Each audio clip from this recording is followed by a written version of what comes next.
name is David Chambers, and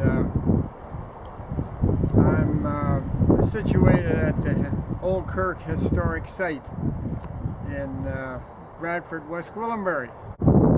This is the birthplace of Simcoe County. So it's the story of the Selkirk settlers who were having a great deal of difficulty in Scotland. So they decided that they would take a short jaunt to the Red River in Manitoba, where Lord Selkirk welcomed them, and they soon realized that they were no better off than they were at home in Scotland.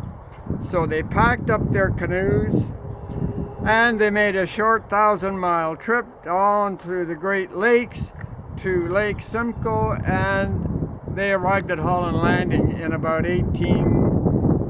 maybe 16, 17. And they stayed there for a couple of years, working in the settlements along Yonge Street, save a few dollars for their start in the bush. And in 1819 and 1820, they located their farms right here in the 5th and 6th line of Bradford West Gwillimbury.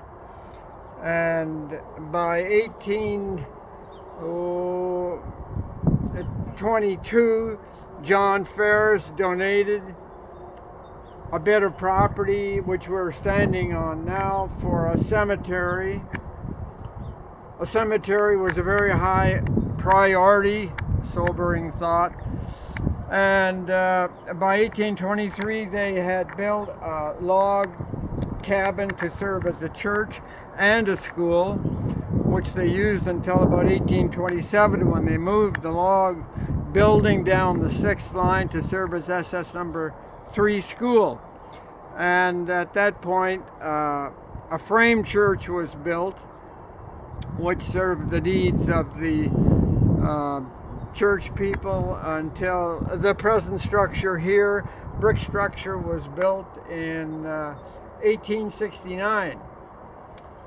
Unfortunately, there was a split in the church, and this brick building was forsaken, and a new church was built down on the 5th line and a new church in Bond Head.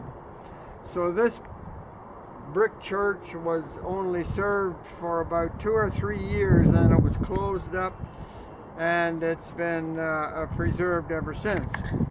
My name is Bruce Chambers, Bruce Chambers Period Furniture in Bond Head. My dad and I were approached by Mr. Bill Marks about 7 or 8 years ago. He's from the Bradford History Association on replacing the Auld Kirk front doors and back door. At the time, the doors were in need of repair and or replacement, and we decided that replacement was the best route to go. We learned in studying the pictures that they provided that the doors were not original. The existing doors that we were replacing were not original. So the pictures showed, on closer look, that they were a solid door with decorative bead extrusions, decorative ornamentation to show a Gothic doorway. We matched the original designs from the photographs as closely as we could, but while making improvements to shed water so the doors would last a lot longer. And by doing that, we added a brass weather strip at the bottom to shed water. The doors are a hardwood, a quarter sawn hardwood that's long lasting, and they have to be because of the southern exposure. It's a very harsh environment for wooden doors.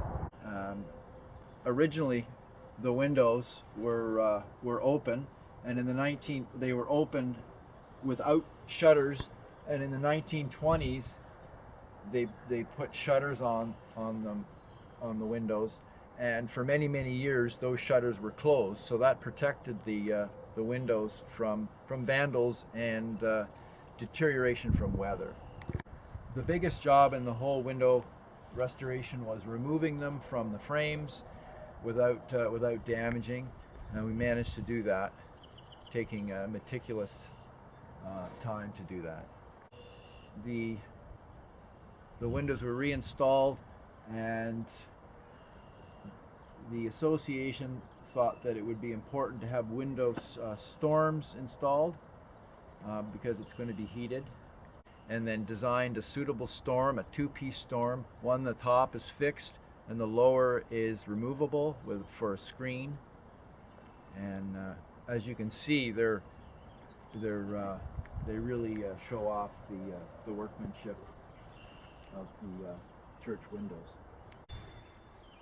Yeah, the interior of the windows were finished in a faux paint oak grain finish that had weathered or worn over the years and needed to be refurbished. So my dad, in his skills, was able to replicate or refresh the finish to its former glory. In the turn of the century, it was fashionable to, like, originally it was clear glass they put in the 1860s, but at the turn of the century, it was fashionable to put in colored glass. So you can see at the top the cranberry glass, and then below that there's a frosted glass they put in, and that was just to keep up with the fashion. The church originally had a stage, we believe, like you see here today, but it never had a railing. And I believe because the church was never used very much, they never got around to building a railing.